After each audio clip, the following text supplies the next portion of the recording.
একটা সিঁড়ি ঘরের নিচে চিপিং করছি। তো মানে সিঁড়ি ঘরের ওই সাইডে কোনো জানলা ফালনা নাই, মানে চিপিং করছি তো মানে ধুলো বালি এত উঠছে।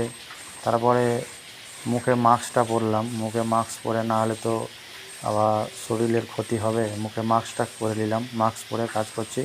তবুও যেন মানে মানে ভিতরে তো মানে সিঁড়ি ঘরের ভিতরে নিচটা।